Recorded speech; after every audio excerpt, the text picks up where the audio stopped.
Le score est sans appel.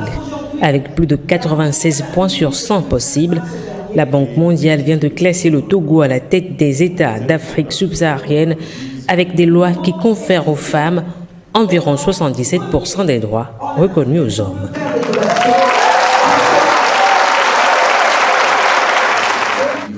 Le rapport intitulé « Les femmes, l'entreprise et le droit 2024 », sorti le 4 mars dernier, est présenté officiellement vendredi à Lomé, à l'occasion de la Journée internationale des droits des femmes. Le Togo est un pays qui donne l'exemple qu'à travers une volonté politique forte, des actions claires, on peut faire un chemin sur l'égalité du genre. Au cœur de la vision du président de la République togolaise, Faure Nsonzimna Gnassingbé, la promotion de la femme est montée en flèche ces dernières années, tant sur le plan politique que dans les activités économiques. Ils savent très bien qu'il n'y a rien d'autre que la volonté politique au plus haut niveau. Celle du président de la République qui a fait de l'égalité du genre l'une de ses priorités. Tout d'abord, une structure dédiée a été mise en place avec la définition d'un plan d'action clair et détaillé qui est placé sous sa propre coordination. Le code électoral togolais, dans sa nouvelle version, consacre une fois encore la parité homme-femme sur les listes électorales et réduit de moitié le montant de la caution aux élections pour les candidats de sexe féminin. Avec de pareilles performances, le Togo devient un modèle de gouvernance que la Banque mondiale est prête à accompagner davantage. Le Togo, en ayant rejoint ce programme régional, va non seulement bénéficier d'assistance financière supplémentaire, mais également d'assistance technique aussi pour l'aider. Et ceci sera également une occasion pour le Togo de partager son expérience avec les autres pays de la sous-région. Le rapport Les femmes, l'entreprise et le droit 2024 couvre 190 économies dans le monde. Il décrit comment les gouvernements peuvent accélérer les progrès vers l'égalité des sexes dans le monde du travail et dans la loi.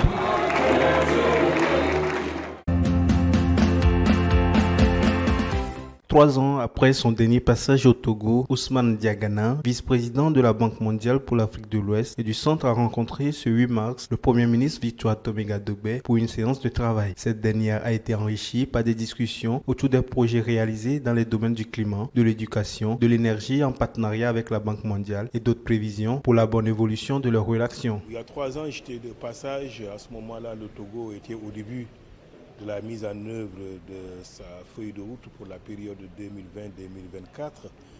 Et cette feuille de route nous a été présentée.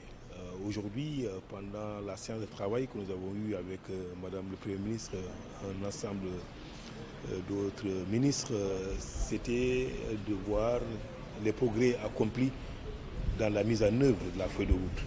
Et nous avons été véritablement impressionnés. Je pense que sur les différents axes que comprend cette feuille de route, beaucoup de réalisations concrètes ont été faites.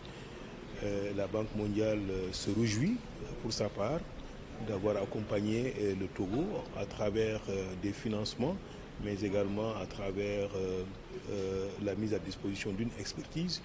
Des projets nouveaux tels que des projets de filets sociaux, protection sociale ont été mis en place.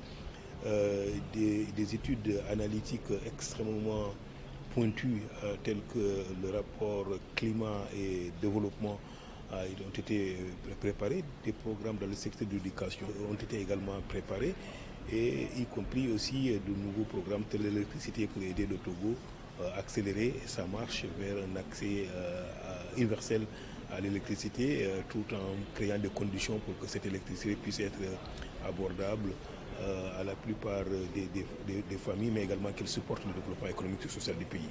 On a apporté beaucoup d'accompagnement en matière de chiffres. Notre financement pour le Togo aujourd'hui dépasse le 1 milliard de dollars. Donc c'est une multiplication par 4 de ce que le niveau de notre accompagnement au Togo était il y a environ 5 ans et 6 ans.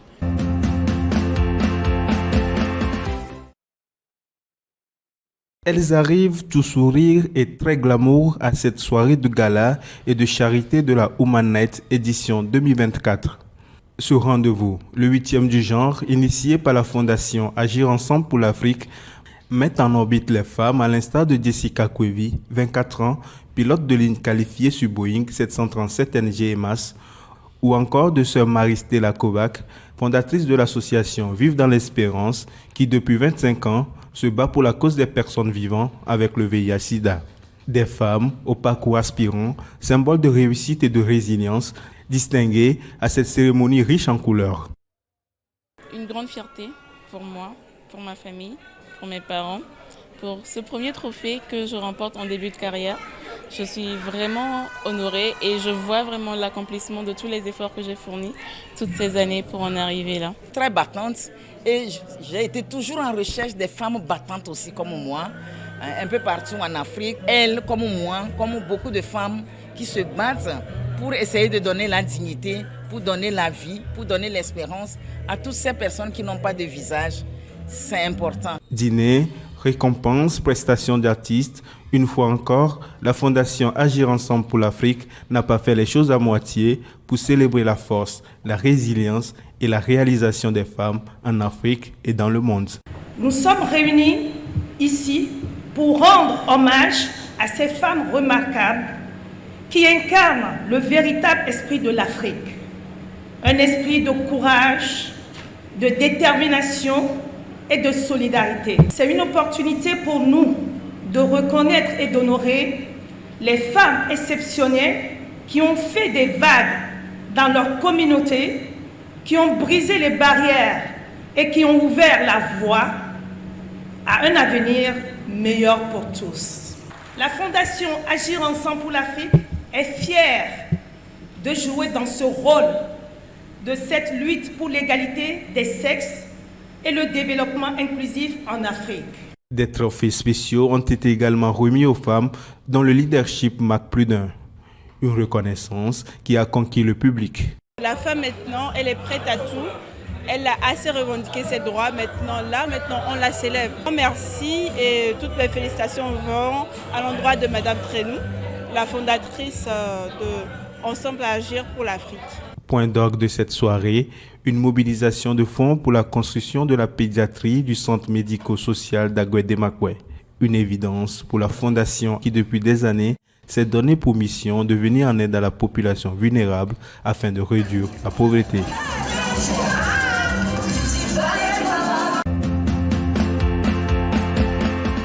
Le gouvernement camerounais vise à augmenter la production nationale de cacao à 640 000 tonnes et celle de café à 160 000 tonnes d'ici 2030. Le Japon s'engage à investir 2,2 millions de dollars dans ces filières dans le cadre d'un projet soutenu par l'ONUDI. Ce projet de 3 ans vise à améliorer la technologie, de renforcer les capacités des exploitants et augmenter la compétitivité des produits sur le marché mondial. En parallèle, le Cameroun a lancé le guichet producteur du Fonds de développement des filières café et cacao avec une gestion prévue de 50 milliards de francs CFA sur 5 ans.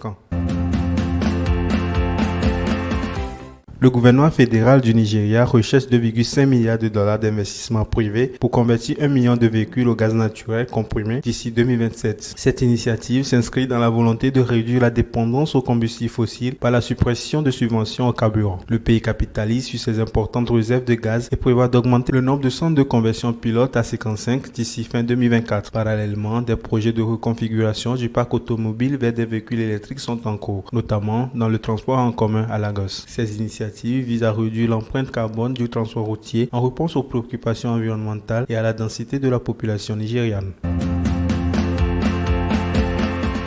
Les investissements en Tunisie ont augmenté de 68,9% en janvier 2024, atteignant 228 millions de dollars. Les énergies renouvelables dominent avec plus de 38% des projets, suivis par l'industrie 22% et l'agriculture 17%. Ces investissements provenant des ressources locales et étrangères ont généré 8 792 emplois, en hausse de 9,5% par rapport à l'année précédente. Les investissements Greenfield, notamment dans la création de nouvelles unités de production, représentent 94% du total des investissements déclarés, soit 633 millions de dinars.